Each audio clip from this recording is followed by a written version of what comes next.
దేవుని వాక్యాన్ని ధ్యానం చేసుకుందాం. పరిశుద్ధమైన దేవుని నామమునకు మహిమ కలుగునుగాక. చేరి వచ్చిన దేవుని పిల్లలైన మీ అందరికీ మన ప్రభువును రక్షకుడైన యేసుక్రీస్తు నామములో వందనాలు. మనమంతా కలిసి దేవుని వాక్యాన్ని ధ్యానం చేసుకుందాం. మన పరిశుద్ధ గ్రంథమైన బైబిల్లో నుంచి అపొస్తలుడైన పౌలు గారు రోమీలకు రాసిన పత్రిక 12వ అధ్యాయం 18, 19 వచనాలను చదువుకొని మనం ధ్యానం చేసుకుందాం. రోమా పత్రిక 12వ అధ్యాయం 18, 19 వచనాలు. శక్యమైతే మీ చేతనైనంత మట్టుకు సమస్త మనుష్యులతో సమాధానముగా ఉండండి. ప్రియులారా, మీకు మీరే పగ తీర్చుకొనక దేవుని ఉగ్రతకు చోటీయుడి. పగ తీర్చుట నా పని, నేనే ప్రతిఫలమిత్తును అని ప్రభువు చెప్పుచున్నాడని వ్రాయబడి ఉన్నది. దేవునికి స్తోత్రం కలుగునుగా. ఈ వాక్య భాగంలో నుంచి ఈ రోజున మనం ధ్యానం చేసే అంశం ఏంటంటే, క్రైస్తవుడు పగ తీర్చుకోవచ్చా? ప్రశ్న ఏమిటి? క్రైస్తవుడు పగ తీర్చుకోవచ్చా? కొన్ని ప్రాంతాల్లో దీన్ని కచ్చ అంటారు. అమ్మాయి భలే కచ్చ మనిషి అండి, కచ్చ పట్టిందా అంటారు. మరికొన్ని ప్రాంతాల్లో కంటు అని పిలుస్తారు. వాడంటే నాకు కంటు, ఆమెంటే నాకు కంటు అని. సో కంటు అన్న, కచ్చ అన్న, పగన్న ఇదంతా ఒకటే. ఒక్కొక్క ప్రాంతంలో ఒక్కొక్క రాగా.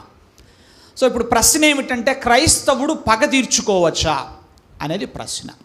సరే, మిగతా వారి విషయం పక్కన పెట్టి మనలో మనం మాట్లాడుకుందాం, ప్రశ్నించుకుందాం. మిమ్మల్ని నేను అడుగుతున్నాను, వేదిక మీద ఉన్నాను కాబట్టి దైవ సేవకునిగా మిమ్మల్ని అడుగుతున్నా. మీరు కూడా మీ మనసులో నన్ను అడగండి, సరేనా? ఓకే. ప్రశ్న ఏమిటంటే, నా ప్రశ్న మీకేంటంటే, మీలో ఎంతమందికి పగ తీర్చుకోవాలని ఉంది? చేతులు ఎత్తద్దులే. మీ హృదయంతో ఈ మాట అడుగుతున్నాను. మీలో ఎంతమందికి పగ తీర్చుకోవాలన్నది, ఖర్చుంది? ఎవరి మీదైనా మీకు ఖర్చుందా అనేది ప్రశ్న. ఉందండి. ఏంటి? ఖర్చు ఉంది, పగ ఉంది. కాకపోతే అవకాశం కోసం ఎదురు చూస్తున్నాం. ఏం తెచ్చుకోవడానికి? ఖర్చున్న మాట వాస్తవమే. ఏ మాటకు ఆ మాట చెప్పుకో. బలి మాట్లాడతారండి కొంతమంది. పాస్టర్ గారు, ఏ మాటకు ఆ మాట చెప్పుకోవాలి, కానీ ఖర్చున్న మాట వాస్తవేనండి, అబద్ధం ఎందుకు చెప్పాలి చెప్పండి? ఎక్కడున్నాం అసలుకే మనం? అబ్బో, ఎక్కడున్నాం? అసలుకే దేవుడి సన్నిధిలో ఉన్నాం. అబద్ధం ఆడకూడదండి. ఖర్చున్న మాట నిజమే పాస్టర్ గారు, కాకపోతే ఆ ఖర్చు తీర్చుకోవడానికి అవకాశం దొరకలేదండి, ఎదురు చూస్తున్నాం. ఎప్పుడు దొరుకుద్దా? పగ తీర్చుకోవడానికి అవకాశం ఎప్పుడు దొరుకుతుందా అని ఎదురు చూస్తున్నానండి. దేవుడి ఇవాళ మీ ద్వారా మాతో మాట్లాడుతున్నాడు. ఎప్పుడు తీర్చుకోమంటారు చెప్పండి అంటున్నారా? సరే, కొంతమంది ఇలా ఉంటారు, పగ తీర్చుకోవాలని ఉందండి, అవకాశాలు కూడా చాలా వచ్చినాయి, కాకపోతే సామర్థ్యం లేక సతికిలబడ్డానండి. పగ తీర్చుకోవాలని ఉన్నా, తీర్చుకునే అవకాశాలు వచ్చినా, తీర్చుకునే సామర్థ్యం లేక చేష్టలుడిగి చతికిలబడ్డానండి, ఇక నా బతికింతే అని అంటున్నారా? ఏమైనా పగ మన మనోనేత్రాలకు పొగ కమ్మేటట్టుగా చేస్తుంది. పగ ఏం చేస్తుంది? మన మనోనేత్రములకు పొగ కమ్మేటట్టు చేస్తుంది. కచ్చ మన మనస్సును పిచ్చెక్కిస్తుంది.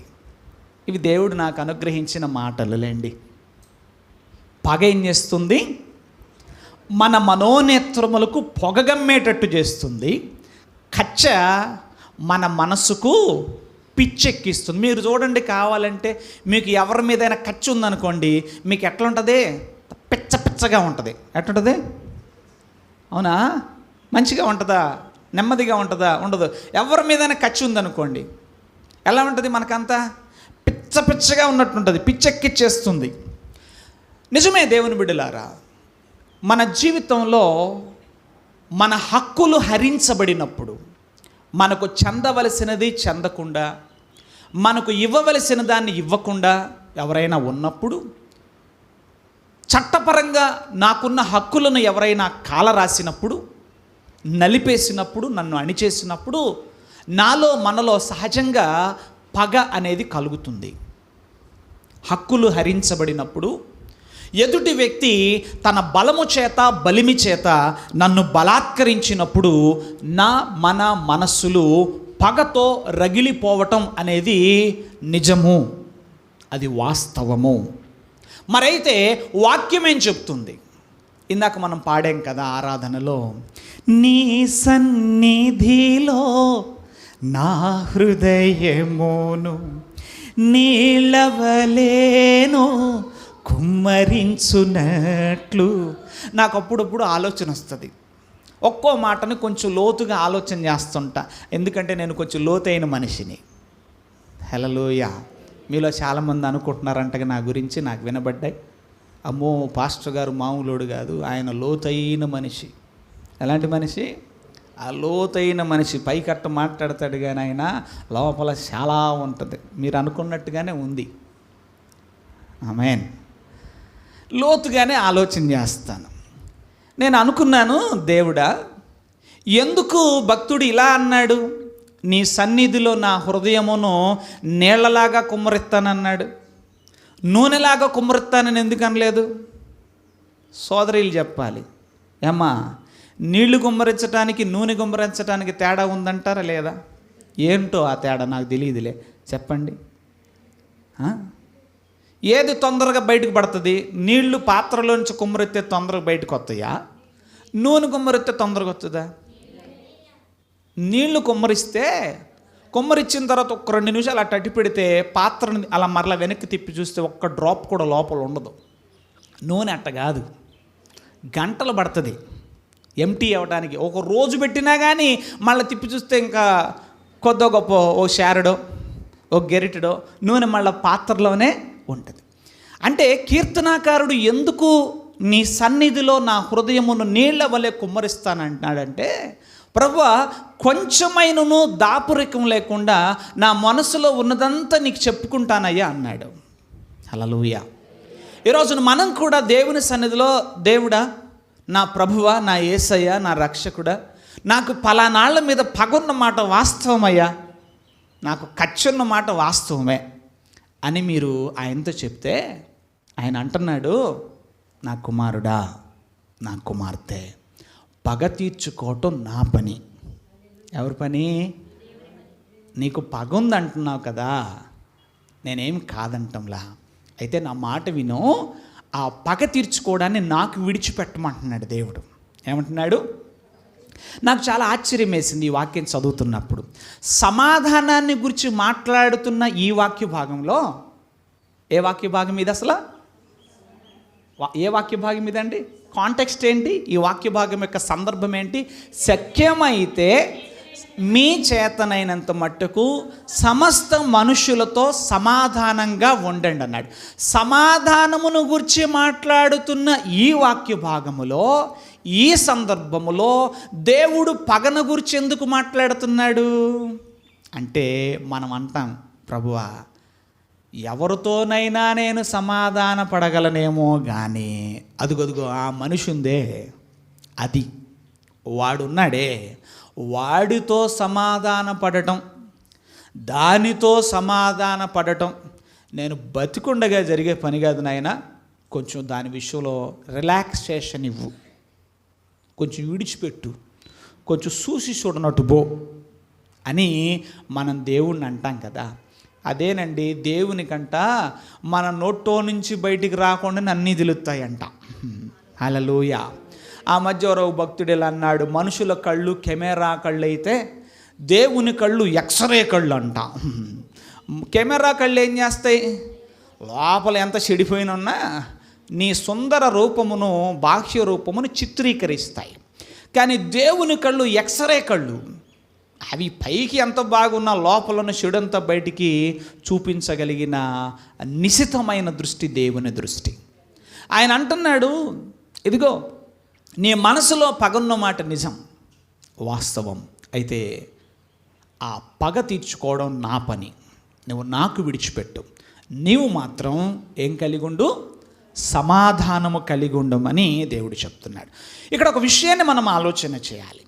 పగ తీర్చుకొనుట నా పని అని దేవుడు చెబుతుండగా ఆ పని మనం చేయడానికి తొందరపడుతున్నామంటే దాని అర్థం ఏంటి? ఎప్పుడైనా ఈ పని నాది అన్నారండి, ఈ పని నాది అన్నారండి. నాది అని ఒక మనిషి ఓ పని చెప్తున్నప్పుడు మనం తొందరపడి ఆ పని చేయబోతున్నామంటే దానికి కొన్ని అర్థాలు ఉంటాయండి. అదేంటంటే నీకంటే నేనే బాగా చెయ్యగలను అని మనం భావిస్తున్నప్పుడు అలా తొందరపడతాం. ఎప్పుడు ఓ మనిషి ఓ పని చేస్తారు. ఉదాహరణకండి, ఇంట్లో ఒకరు చీపురు తీసుకొని ఇల్లు ఉడుస్తున్నారు. సురసురామంటూ పోయి ఆ చేతిలో ఉన్న చీపురు లాక్కొని డే అని లాక్కొని మనం చిమ్ముతున్నాం అనుకుంటే దాని అర్థం ఏంటి?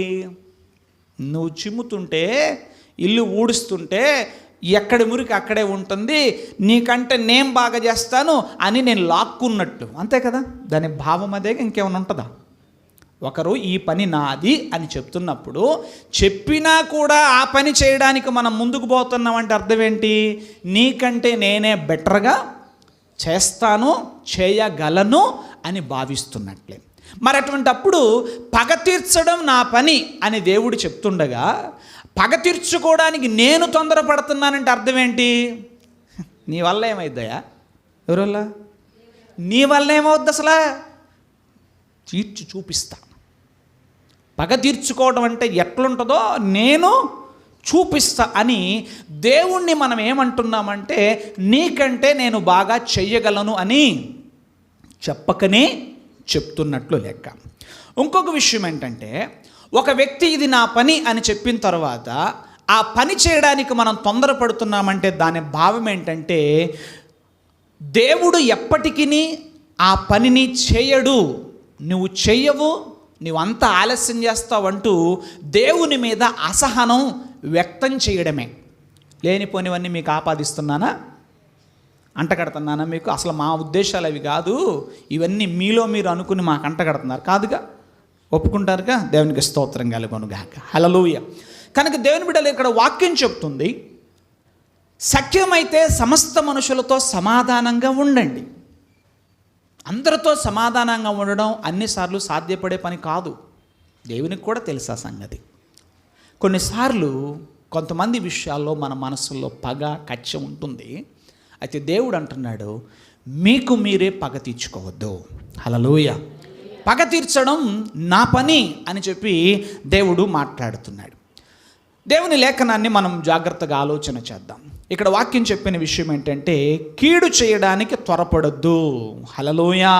ఆ పై వాక్యం 17వ వాక్యం మీరు చదివితే కీడు చేసిన వాళ్లకు కీడు చేయకండి.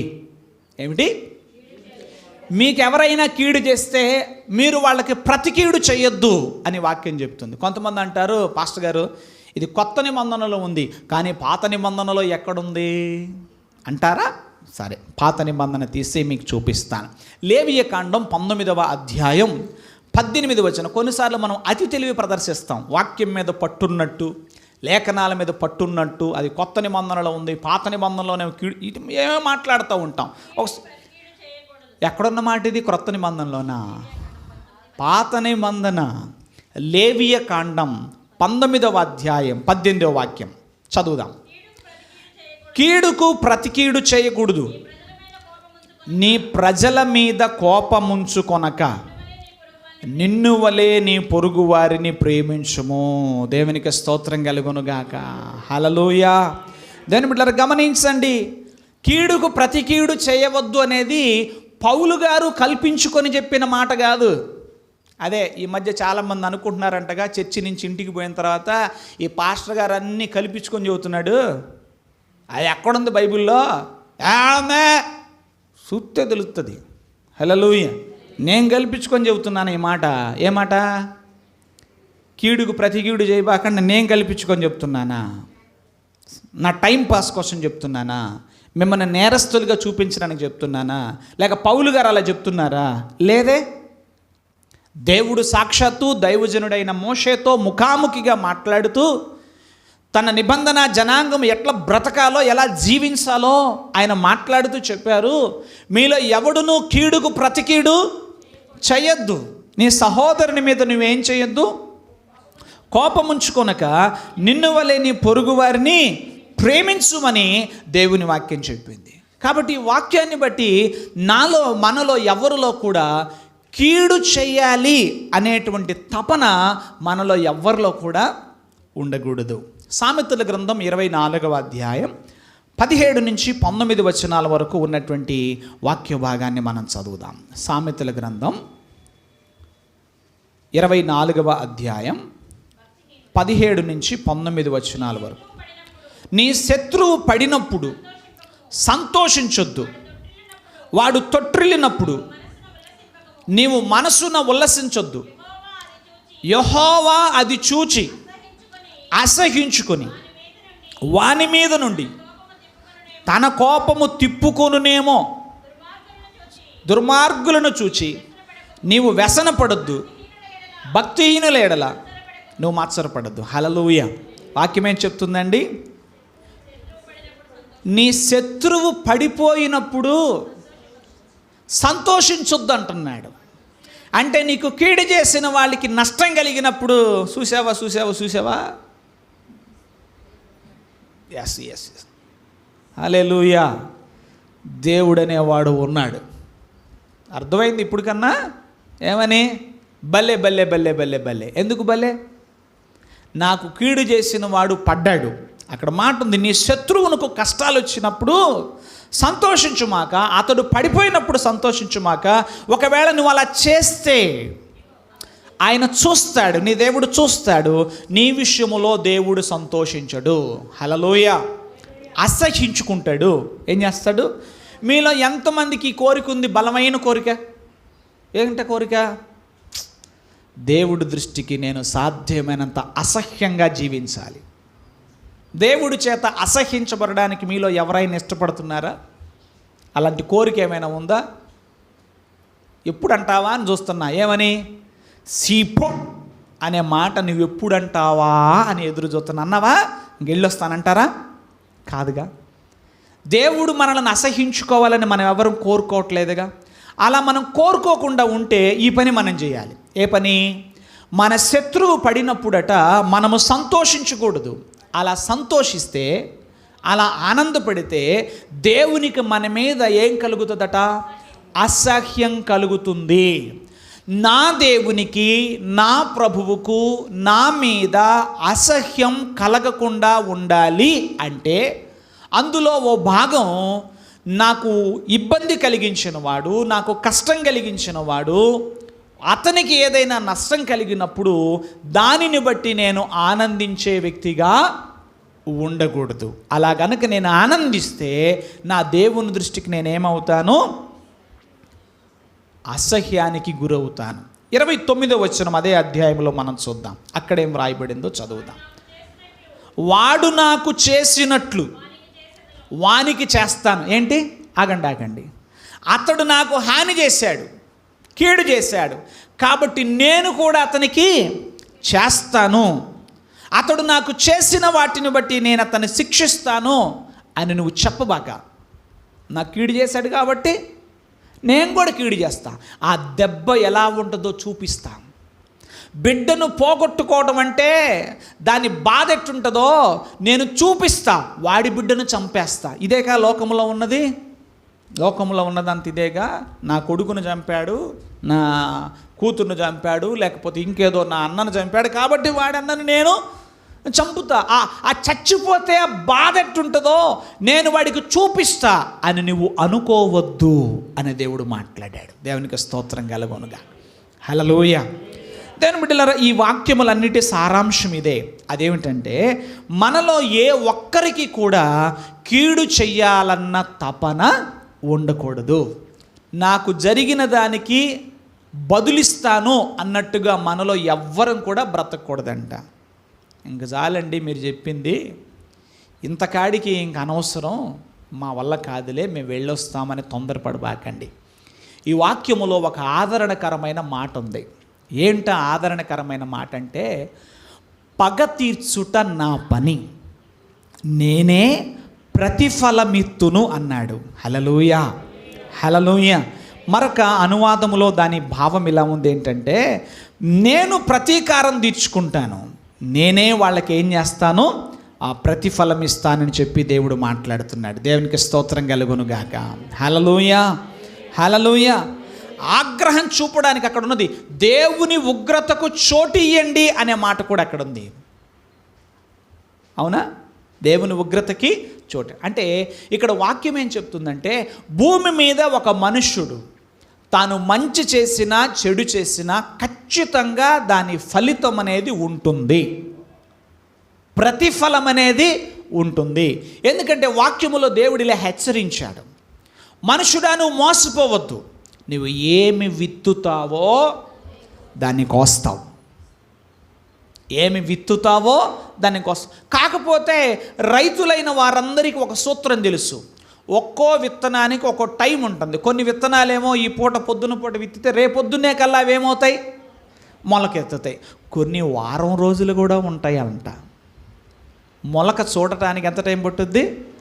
వారం రోజులు కూడా పడదు. నేను తరచుగా ఈ మాట చెప్తుంటాను, భూమి మీద మనం చేసేటువంటి మంచి పనికి కానీ చెడు పనికి కానీ సంపూర్ణమైన ఫలితం భూమి మీదే ఉంటుంది అని ఎవ్వరూ భావించొద్దు. ఒకవేళ అదే గనుక వాస్తవం అయితే ప్రకటన గ్రంథములో ప్రభువైన యేసుక్రీస్తు యోహానుతో ఇలా చెప్పారు, ఇదిగో నేను త్వరగా వస్తున్నాను, ప్రతివానికి ఇచ్చుటకు వాని వాని క్రియల చొప్పున సిద్ధపరిచిన జీతం నా దగ్గర ఉంది అంటున్నాడు. హల్లెలూయా. ఒకవేళ పూర్ణ ఫలము భూమి మీదే పొందుకుంటే ఇక సిద్ధపరిచిన జీతం ఎట్లా ఉంటుంది అంటే, ఒక సత్యము ఆ వాక్యం ద్వారా మనకు అర్థమవుతుంది ఏంటంటే, జడ్జిమెంట్ ఈజ్ రిజర్వ్డ్. ఏంటి చెప్పండి? తీర్పు ఇంకా జరగలేదు, తీర్పు దినం అనేది ఒకటి ఉంది. నీవు చేసిన మంచికి కొంత ఫలితమే భూమి మీద నువ్వు పొందుకొని ఉంటావు, నువ్వు చేసిన కీడుకి కొంత ఫలితమే భూమి మీద పొందుకొని ఉంటావు. కానీ ఒక రోజు ఉంది, తీర్పు దినమున మనం అందరం కూడా దేవుని ఎదుట నిలవబడాలి. జ్ఞాని సొలొమోను ఇదే చెప్తాడు, యవ్వనుడా నీ యవ్వనమును బట్టి సంతోషపడము, నీవు చేసిన క్రియ నీ దేహమందు అది మంచిదే కానీ చెడుదే కానీ ప్రతిదానికి కూడా దేవుని ఎదుట నువ్వేం చేయాలి, లెక్క చెప్పాలి అని అంటాడు. అంటే వాక్యం ఏం చెప్తుందంటే, ప్రతీకారం అనేది ప్రతిఫలం అనేది ఖచ్చితంగా ఉంటుంది. దేవుడు ప్రతీకారం తీర్చుకోకుండా పోడు, ప్రతిఫలం ఇవ్వకుండా పోడు. రోమాపత్రిక 13:4 త్వరగా ఈ వాక్య భాగాలు చదివి సహాయం చేయండి. రోమాపత్రిక 13:4, మీకు మేలు కలగటానికి అధికారులు దేవుని పరిచారకులు వారికి భయపడక ఉండగోరితివా, మేలు చేయి, అప్పుడు వారి చేత నువ్వు మెప్పు పొందుతావు. దేవునికి స్తోత్రం. మరొకసారి మాట చదవండి, మరొకసారి చదవండి. నీకు మేలు కలగటానికి అధికారులు దేవుని పరిచారకులు. దేవునికి స్తోత్రం. అంటే ఈ లోకములో మనకేదైనా కష్టం కలిగింది, నష్టం కలిగింది, దాని గురించి మనం ఎవరితో చెప్పొచ్చు? ఈ ప్రభుత్వము అధికారులు అనేవారు ఉన్నారుగా లోకములో, పోలీస్ స్టేషన్లు ఉన్నాయి, కోర్టులు ఉన్నాయిగా.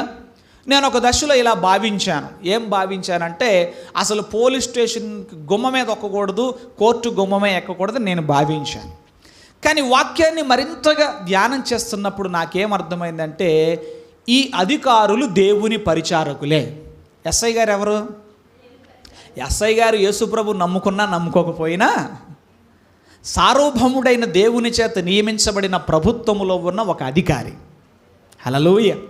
కాబట్టి ఎవరైనా మనల్ని కొట్టారనుకోండి, మనం ఏం చేయకూడదు, మనల్ని తిరిగి కొట్టకూడదు. భారతదేశ శిక్షా స్మృతి penal code, Indian penal code ఏం చెప్తుందంటే, నన్ను కొట్టాడు నేను కొట్టానంటే కుదరదు, ఇద్దరిని కలిసి లోపలేస్తారు. నిన్ను కొట్టినప్పుడు ఏం చేయమని చెప్తుంది చట్టం?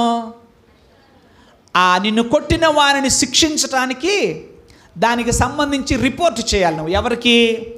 ఆ పని చేయడానికి కొంతమంది నియమించబడ్డారు. అంటే లోకములో ఉన్న చెడుతనమును పరిహరించుటకు కొంతమంది నియమించబడ్డారు. ఉన్నాయా డ్యూటీస్? ఉన్నాయంటారా లేదంటారా? పోలీసు వారికి అప్పచెప్పబడిన పని ఏంటి? వాళ్ళ పని ఏంటి చెప్పండి? నేరగాళ్లను, చెడుతనం చేసిన వాళ్ళని ఏం చేయడం? శిక్షించడం. అది దేవుడే వారికి అప్పగించిన పని. అంటే ఇప్పుడు ఏంటంటే, ఇప్పుడు మన చర్చిలో ఒక సోదరునికి, మీకు తెలుసు కదా, మన సోదరుడు శ్రీనివాస్కి మంచి జాబ్ ఇచ్చారు ప్రభు, పోలీస్ డిపార్ట్మెంట్. కొద్ది రోజుల్లో ఆయన డ్యూటీస్లోకి వెళతారు. వెళ్ళిన తర్వాత ఒకడెవడో రోడ్డు మీద గలాటా చేశాడు, స్టేషన్కి పట్టుకొచ్చారు. ఎస్ఐ గారు లాఠీ చేతిలో పెట్టి 2 తగిలి అన్నాడు. లాఠీ ఇటు పట్టుకొని, అమ్మో నేను ఇన్ను కొడితే దేవుడు నన్ను కొడతాడేమో అనుకోకూడదు. ఆయన ఎందుకు అనుకోకూడదు? అలా కొట్టడానికి శ్రీనివాస్ గారికి దేవుడే పర్మిషన్ ఇచ్చాడు. హల్లెలూయ, హల్లెలూయ. ఒకవేళ ఆయన అమ్మో దెబ్బ ఎత్తి దేవుడు నన్ను దెబ్బ ఎత్తాడేమో ఆయన దెబ్బ వేయకుండా లాఠీ పట్టుకుని వణుకుతుంటే ఎస్ఐ గారు ఏమంటారు? ఏంటి నాయన అంటే, ఏమోనంటే నేను అసలు యేసు ప్రభుని నమ్ముకున్నాను, ఈయన కొడితే ఆయన నన్ను కొడతాడేమో. ఎవరు? అయ్యో నువ్వు వినాలయ్యా, చెడుతనమును శిక్షించుటకు పరిహరించుటకు దేవుడే నీకు అధికారాన్ని అప్పచెప్పాడు. హల్లెలూయ. అంటే 4 తగిలియడం తప్పేమీ కాదు. ఆమేన్, స్తోత్రం. పిల్లలు క్లాస్ రూమ్లో గొడవ చేస్తున్నారు. పక్కనోడి పెన్సిల్ లాగేసుకొని పక్కమని ఇరిపాడు. ఇరిపినప్పుడు టీచర్ గారి దగ్గరికి ఎవడి పెన్సిల్ ఇరిగిందో వాడు వెళ్ళి చెప్పాడు, టీచర్ నా పెన్సిల్ ఇరక్కొట్టాడు నా పక్కోడు. అంటే టీచర్ అమ్మ ఏం చేస్తుంది? ఆ చెంప ఈ చెంప 4 వాయించాలా లేదా? అలా వాయించకపోతే క్రమం ఉండదు. ఈడు ఇవాళ 1 ఇరగొట్టాడు, రేపు ఇవాళ పెన్సిల్ ఇరగొట్టాడు, రేపు ఏమి ఇరగొడతాడు? ఇంకేదో ఇరగొడతాడు. కాబట్టి పెన్సిల్తోనే అది నేరం అంతం అవ్వాలంటే వాడికి 4 పడాలి. సో రోమాపత్రికలో పౌలు గారు ఏమంటున్నాడు? ప్రభుత్వ అధికారులు ఎవరంటున్నాడు? దేవుని పరిచారకులు. హల్లెలూయ, హల్లెలూయ. కాబట్టి దేవుడు అంటున్నాడు, ఇదిగో నీకు నీవే పగ తీర్చుకోవద్దు. నీకు ఎవరైనా నష్టం కలిగించారనుకో, నీకు కలిగిన నష్టాన్ని నీవు ప్రభుత్వ అధికారులకు రిపోర్ట్ చేయి. నువ్వేం చేయి? ప్రభుత్వ అధికారులకు రిపోర్ట్ చేయమని వాక్యం చెప్పిందా? ఈ వాక్యం అదేగా మరి. రోమాపత్రిక 13:4 ప్రకారం మనకు ఏదైనా కష్టం కలిగినప్పుడు, నష్టం కలిగినప్పుడు అధికారులకు సమాచారము తెలియపరచడం తప్పేమీ కాదు. తప్పకుండా వాళ్ళకి మనము తెలియపరచవచ్చు. ద్వితీయోపదేశకాండం 32వ అధ్యాయం 3వ వచనం. ద్వితీయోపదేశకాండం 32వ అధ్యాయం 3వ వచనం చదువుదాం త్వరగా. నేను యెహోవా నామమును ప్రకటించెదను. ఆయన ఆశ్రయదుర్గంగా ఉన్నాడు. క్షమించండి, 35వ వచనం చదవండి. 32వ అధ్యాయం 35వ వచనం. 32వ అధ్యాయం 35వ వచనం. పగ తీర్చుటయు ప్రతిఫలమిచ్చుటయు నావే. హల్లెలూయ, హల్లెలూయ. ఇంకా ఎలా ఉంది? వారు కాలు జారినప్పుడు పగ తీర్చుటయు ప్రతిఫలమిచ్చుటయు నా పని. ఇలా ఉంది మరొక అనువాదములో, ప్రజల పాదం తప్పుడు పనుల్లోనికి జారినప్పుడు శిక్షించేవాణ్ణి నేను. దేవుడు ఎవరంట? తప్పు చేసినప్పుడు నేను శిక్షిస్తా. వారి తప్పులకు ప్రజలకు ప్రతిఫలం ఇచ్చేవాడిని కూడా నేనే. ఆమేన్. సో మనము అధికారులకు సమాచారం ఇవ్వడం తప్పేమీ కాదు. ప్రతిఫలం అనేది ఖచ్చితంగా ఉంటుంది. ఆ ప్రతిఫలం ఎలా ఇస్తాడు దేవుడు అంటే, నీకు కలిగిన నష్టాన్ని, నీకు కలిగిన కష్టాన్ని నీవు అధికారులకు తెలియపరిచినప్పుడు వాళ్ళు ఖచ్చితంగా చర్య తీసుకుంటారు. అలా దేవుడు నియమించాడు. బైబిల్లో కూడా దీనికి చాలా ఉదాహరణలు ఉన్నాయి. ఈ మధ్య కొంతమంది బైబిల్ విమర్శకులు ఇలా చెబుతున్నారు. పాత నిబంధనలోని కొన్ని వాక్య భాగాలు తీపించి, ఏమ్మా మా యేసు ప్రభు ప్రేమగల దేవుడు అని చెబుతారుగా, ఏందమ్మా ఇది? ఈ కనానీల్ని చంపటివేంది, ఈ హిత్తీల్ని చంపటివేంది, పెరిజీల్ని చంపటివేంది అంటే, మా పాస్టర్ గారు మాకు చెప్పాల దాని గురించి అంటారా? బైబిల్ చదవండి. ఎందుకు దేవుడు అలా చేశాడంటే, బైబిల్లో దానికి మంచి ఆధారాలు ఉన్నాయి. అమోరీయుల అక్రమము ఇంకా సంపూర్ణము కాలేదు. అబ్రహామునకు దేవుడు వెంటనే కనానుని స్వాస్థ్యంగా ఇవ్వాల. ఎప్పుడు ఇచ్చాడు? వారు మరింత అక్రమకారులై ఉన్నప్పుడు వారిని శిక్షించటానికి దేవుడు ఎవరిని ఉపయోగించాడు? ఇశ్రాయేలీలను ఉపయోగించాడు. దేవునికి స్తోత్రం కలుగునుగాక. హల్లెలూయా. మాకు చిన్నప్పుడు స్కూల్లో ఎవడైనా ఏమైనా తప్పు చేస్తే ఇంకోటి చేత చెంపదెబ్బలు వేయించేవాళ్ళు. ఏం చేయించేవాళ్ళు? చెంపదెబ్బ లేపించేవాళ్ళు. ఒకడు ఉన్న కచ్చిబెత్తం పెట్టుకొని అవకాశం ఇప్పుడు కొడితే ఒక్కొక్కసారి కాసేపు చెవి వినపడేది కాదు. అలాంటి పరిస్థితులు ఉండేవి. అయితే ఏ ఒక్కడు కూడా పర్మనెంట్గా చెంపదెబ్బలేయడానికి నియమించబడ్డావు. ఇవాళ నువ్వు తప్పు చేసినప్పుడు నీ పక్కవాడితో చెంపదెబ్బ పడచ్చు, రేపు నువ్వు చేసినప్పుడు ఆడు వాయిస్తాడు. అందుకని కొంచెం వాయించేటప్పుడు జాగ్రత్తగా వాయించాలి. ఎందుకు? మేమేమనుకునే వాళ్ళం అంటే, అమ్మో ఇవాళ ఇంటి గట్టికి కొట్టామనుకో, రేపొద్దున నేనేదైనా చేస్తే టీచర్ అమ్మ ఎవరికి అవకాశం ఇస్తుంది? వాడికి అవకాశం ఇద్దు, వాడు గట్టిగా వాయిస్తాడు. అందుకని కొంచెం కేర్ఫుల్గా ఉండేవాళ్ళు. సో నెవర్ ఎవర్, మీరు చూడండి బైబిల్లో గమనిస్తే కనానీయులు, హిత్తీయులు, హివ్వీలు, ఫెరిజ్జీలు, యబూసీలు వీళ్ళు తప్పు చేసినప్పుడు, పాపం చేసినప్పుడు దేవుడు ఇశ్రాయేలు ప్రజల ద్వారా వాళ్ళకి ఏం చేశాడు? శిక్ష విధించాడు. మన సింపుల్ భాషలో చెప్పుకోవడం చెంపదెబ్బ లేపించాడు, అంతే. మరి వీళ్ళు తప్పు చేశారు. కొద్ది రోజులు పోయిన తర్వాత ఎవరు? ఇశ్రాయేలీలు తప్పు చేసినప్పుడు వీళ్ళకి ఎవరి చేత పెట్టించాడు? అష్షూరీల చేత వేయించాడు. ఎవరి చేత? అష్షూరీలు అనబడిన వాళ్ళు తప్పు చేసినప్పుడు ఏం చేశాడు? చెంపదెబ్బలు వేయించాడు. బబులోనీయుల చేత ఆయన ఏం చేశాడు? చెంపదెబ్బలు వేయించాడు, అంటే శిక్షించాడు. అంటే ఏ ఒక్కరిని కూడా తప్పు చేసిన వారిని దేవుడు శిక్షించకుండా విడిచిపెట్టలేదు అన్న సత్యం వాక్యములో మనం చూస్తాం. దేవునికి స్తోత్రం కలుగునుగాక. ఇంకా వాక్యములో మనం గమనిస్తున్నప్పుడు దేవుడు వారికి కొన్ని విషయాలు చెప్తూ, మీ దేవుడనైన యెహోవాకు నేను పరిశుద్ధుడను కనుక మీరును పరిశుద్ధులై ఉండండి, మీ చుట్టూ ఉన్నటువంటి ప్రజలు చేస్తున్న పనులను మీరు అలవాటు చేసుకోకండి, వారు చేసిన పనులను బట్టి వారి యందు నాకు అసహ్యత కలిగింది, వారిని నేను వెడలగొడుతున్నాను, మీరు అలా చేసి చిక్కుకోవద్దని చెప్పాడు. దేవునికి స్తోత్రం కలుగునుగాక. కాబట్టి ఈ వాక్యాలన్నీ నాకేం నేర్పిస్తున్నాయి అంటే, ఖచ్చితంగా ఒక మనుషుడు చేసిన చెడుతనమునకు ప్రతిఫలం అనేది ఉంటుంది, సందేహమేమీ లేదు. నహూము గ్రంథం 1వ అధ్యాయం 2-3 వచనాలు మనం చూద్దాం. నహూము గ్రంథం 1వ అధ్యాయం 2-3 వచనాలు. అక్కడ రాయబడిన మాటను ఒకసారి మనం పరిశీలన చేద్దాం. యెహోవా రోషము గలవాడై ప్రతీకారము చేయువాడు. చాలండి. ప్రతీకారం చేసేవాడు ఎవరు? దేవుడు. యెహోవా రోషము గలవాడై ప్రతీకారము చేయువాడు. నహూం అనే ప్రవక్త ద్వారా దేవుడు నినివే పట్టణాన్ని ఉద్దేశించి మాట్లాడుతున్నాడు, అష్షూరీయులను ఉద్దేశించి మాట్లాడుతున్నాడు. పరిశుద్ధ గ్రంథమైన బైబిల్లో 2 గ్రంథాలు, యోనా గ్రంథము, నహూము గ్రంథం, ఈ 2 కూడా నినివే పట్టణాన్ని, అష్షూరు ప్రజలను ఉద్దేశించి వ్రాయబడ్డాయి. యోనా కాలములో తీర్పును గురించిన వార్త ప్రకటించబడగానే నినివే వాసులందరూ పశ్చాత్తాపడ్డారు. వారు పశ్చాత్తాపడినప్పుడు దేవుడు వాళ్ళ మీదకి రావలసిన ఉగ్రతను రాకుండా వాయిదా వేశాడు. రానివ్వల. బాగుంది. ఒక 100 సంవత్సరాల పాటు నార్మల్గా ఉంది వాతావరణం. మరలా వీళ్ళు కుక్కతోక వంకరన్నట్టు తమ పూర్వ పాపములకు మళ్ళుకున్నారు. ఎవరు? అష్షూరీయులు, నినివే ప్రజలు. అప్పుడు దేవుడు మరల నహూము అనేటువంటి ప్రవక్తను లేపి ఆయన వర్తమానం పంపిస్తున్నాడు. సుమారు ఒక 100 నుంచి 150 సంవత్సరాల తరువాత ఆయన ఏం చెప్తున్నాడంటే, ఇదిగో మీరు ఒకవేళ అనుకుంటున్నారేమో, మేము ఏం చేసినా ఏం చెందినా మమ్మల్ని అడిగేవాడు ఎవ్వడు లేడన్నట్టుగా వెళ్ళిపోతున్నారేమో, యెహోవానైన నేను రోషము గలవాడను, ప్రతీకారం తీర్చుకుంటానంటున్నాడు. హల్లెలూయా.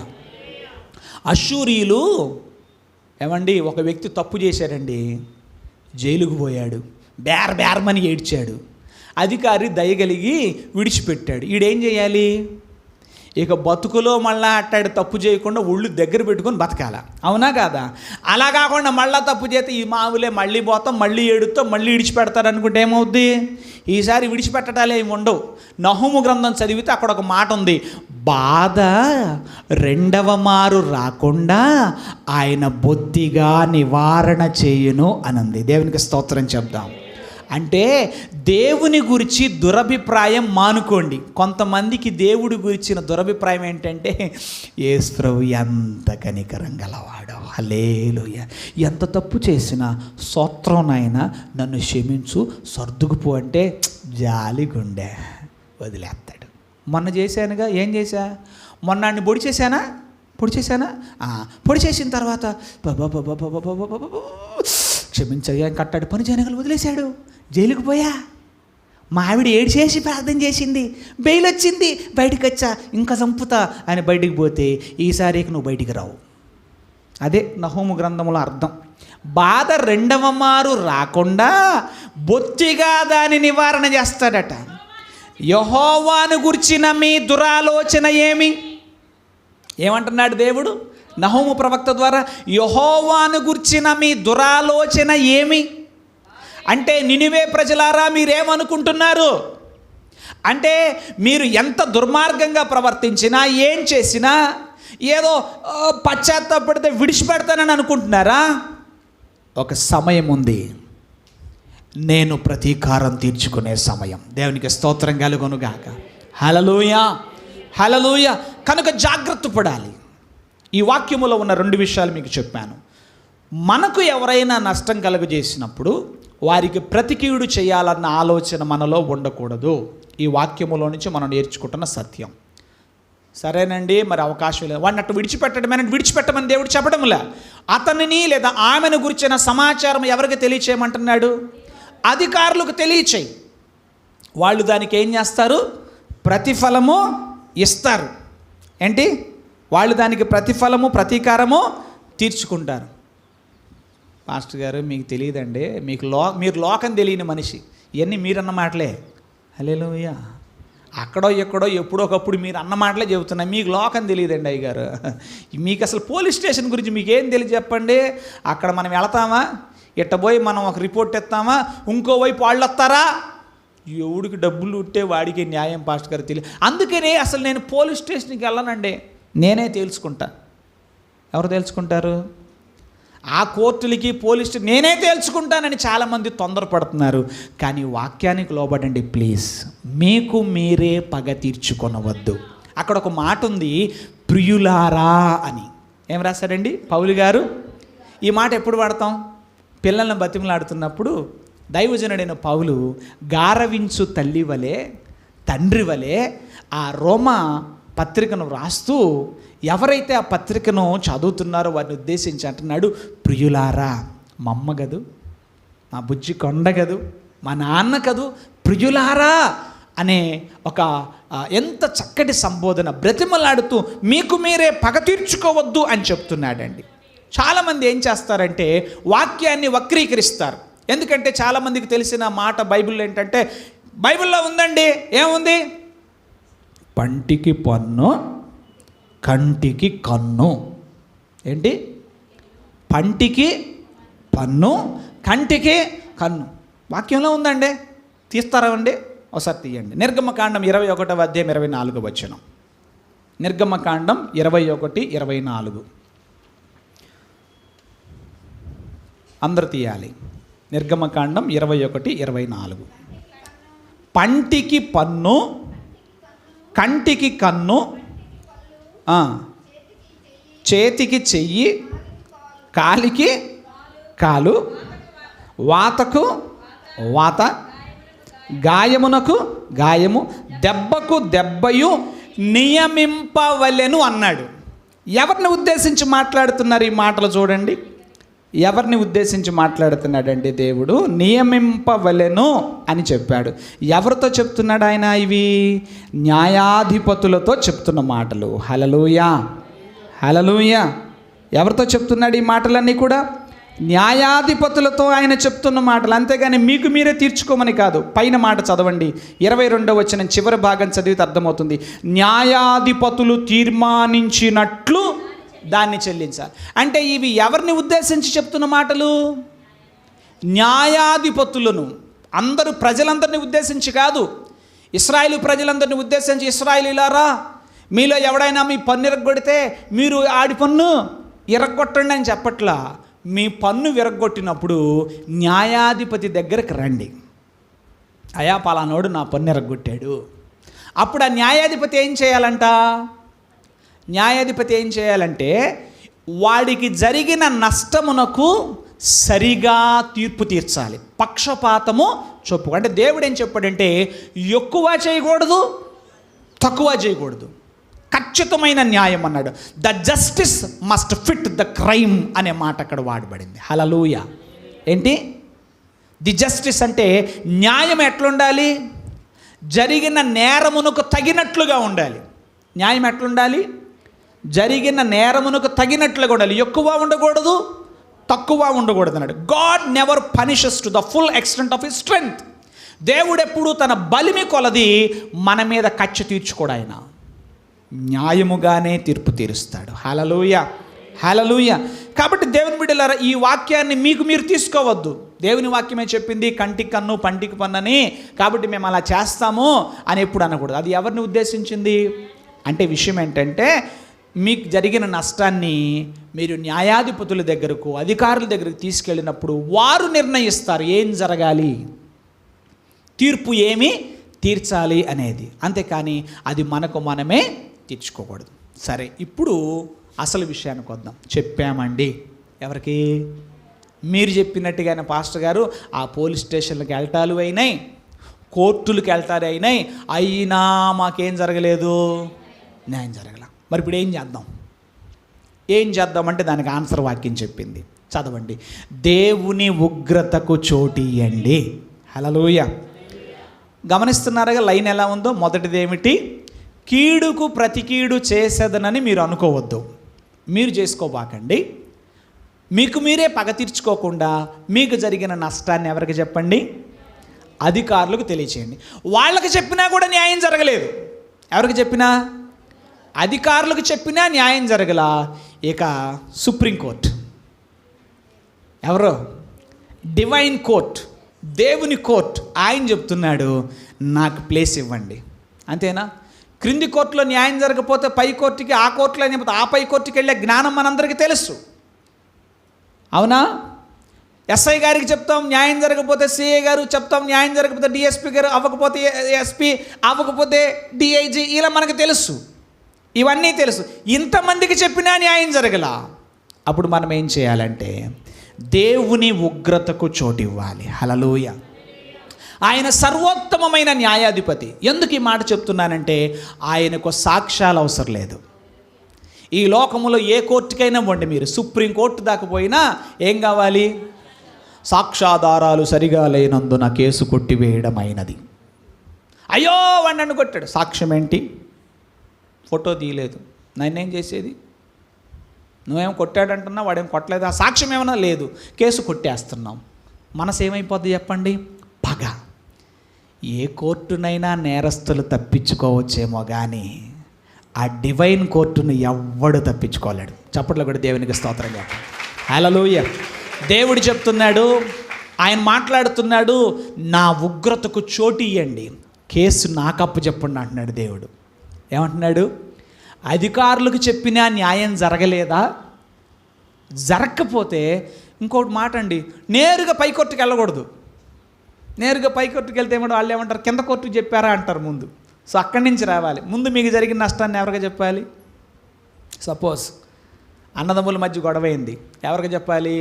తల్లిదండ్రులకి చెప్పాలి. అంతేనా? వాళ్ళకి పెద్దవాళ్ళు కదా, వాళ్ళకి చెప్పాలి. వాళ్ళ వల్ల న్యాయం జరగల, అధికారులకు చెప్పాలి, న్యాయం జరగల. ఇక అప్పుడు ఎవరి దగ్గరికి వెళ్ళాలి? దేవా, నాకు ఈ లోకంలో ఎక్కడ న్యాయం జరగల, నువ్వు నాకు న్యాయం తీర్చు, నీవే జ్ఞాపకం చేసుకున్నప్పుడు దేవుడు అంటున్నాడు, నాకు చోటిస్తే నేను తీర్చుకుంటాను పగ అంటున్నాడు. హల్లెలూయా, హల్లెలూయా. పరిష్కరించబడని సమస్యలు, అన్యాయమును ఎవరి చేతిలో ఉంచాలి? మనం దేవుని చేతిలో ఉంచాలి. సామెతల గ్రంథం 20వ అధ్యాయం 22వ వచనం చదువుదాం. సామెతలు 20:22. సామెతల గ్రంథం 20వ అధ్యాయం 22వ వచనం. కీడుకు ప్రతి కీడు చేసేదనని అనుకొనవద్దు, యెహోవా కొరకు కనిపెట్టుకొని ఉండుము అన్నాడు. చాలండి, ఆయనే నిన్ను రక్షించను అంటున్నాడు. అంటే ఏమిటి? దేవా, నాకు ఏ కోర్టులో న్యాయం జరగలేదయ్యా, ఏ స్టేషన్లో నాకు న్యాయం జరగలేదు ప్రభువా, ఏ పెద్ద మనుషుల దగ్గర నాకు న్యాయం జరగలేదు ప్రభువా, ఇక నీకే నా కేసును అప్పగించుకుంటున్నానని ఆయనకు అప్పచెప్పుకున్నప్పుడు ఆయన అంటున్నాడు, ఇక నేను చూస్తానంటున్నాడు. హల్లెలూయా, హల్లెలూయా. చూస్తానంటున్నాడా? చేయనంటున్నాడా? నాకు చెప్పుకున్నా ప్రయోజనమే లేదని అంటలేదుగా. దేవుడు ఎప్పుడైనా మాట అన్నాడా? ఎట్టాడి నాకు చెప్ప, మాకు కొడితే కొట్టించుకో, తిడితే తిట్టించుకో అన్నాడా? కొంతమంది వాక్యాన్ని అనుకుంటారు, ఈ దేవుడు ఏంటో, యేసు ప్రభు ఏంటో, ఏందో అన్నట్టు కొట్టించుకోవడమేనంట ఇక పని. ఆయన ఏమి చేయడంట ఆయన అంటలా. ఆయన అంటున్నాడు, నాకు అప్పు చెప్పు, నీకు నీవే పగ తీర్చుకోకుండా విషయాన్ని నాకు అప్పగించు, నా ఉగ్రతకు చోటి, నేను తగిన పాఠము చెప్తానని చెప్తున్నాడు. ఇంకొక వాక్యము మనం చూద్దాం.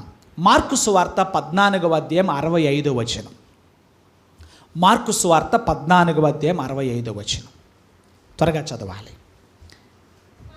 కొందరు ఆయన మీద ఉమ్మివేసి, ఆయన ముఖమునకు ముసుగు వేసి, ఆయన గుద్దుచు ప్రవచింపుమని ఆయనతో చెప్పసాగిరి.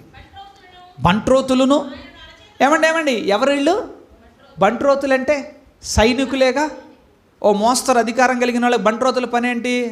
పనికి మాలిన పనులు చేసిన వాళ్ళందరినీ బంధించాలి. వాళ్ళు కూడా అన్యాయముగా యేసు ప్రభువుని వాళ్ళు ఏం చేస్తున్నారు? కొట్టి పట్టుకున్నారు. ఏమండి ఇలా జరుగుతున్నప్పుడు యేసు ప్రభు ఏం చేశారు? ఎవరికి చెప్పాలి ఆయన? చెప్పండి, ఎవరికి చెప్పాలి? తీర్పు తీర్చవలసిన ప్రధాన యాజకుడు అన్యాయపు తీర్పు తీర్చాడు. అవునా? అన్యాయపు తీర్పైనా తీర్చింది. పిలాతు అన్యాయపు తీర్పైనా తీర్చింది. మరి అన్యాయపు తీర్పు కాకపోతే అదేంటి పాస్టర్ గారు మీరేం మాట్లాడుతున్నాను? నన్ను తెలిసే మాట్లాడుతున్నాను. అన్యాయపు తీర్పుని ఎందుకంటున్నాడంటే, ఒక నోటితో తను ఏం చెప్తున్నాడు అంటే 2 నోళ్ళు ఉన్నాయని కదా దానికి అర్థం. ఒక్కోసారి మనుషులు అట్లా బిహేవ్ చేస్తారు. ఒకవైపు ఏం చెప్తున్నాడు? ఈ మనుష్యుని యందు నాకు ఏ నేరము కనబడలేదు అన్నాడు. మరి కనబడలేదు అన్నప్పుడు నువ్వేం చేయాలి? ఈ మనుషుడు నేరం చేసినాడు కాదు, వీడి ఒంటి మీద చెయ్యి వేస్తే మాత్రం చెయ్యి తీస్తానని చెప్పి గట్టిగా మందలించి విడిచిపెట్టలేసు ప్రభుని. విడిచిపెట్టాడా? విడిచిపెట్టలా. నేరము చెయ్యలేదని తెలిసిన పదవి పోద్దేమో. ఏ పదవి? గవర్నర్ పోస్టు ఊస్ట్ అయిద్దేమో అని యూదుల మెప్పు కోరి నేరం చెయ్యని మాట నిజమే కానీ అయినా మీరు కొడతామంటున్నారుగా, కొట్టుకోండి అని అప్పగిచ్చాడు. ఏంటండి, మనకు కూడా ఒక్కొక్కసారి రగిలిపోద్ది మనస్సు.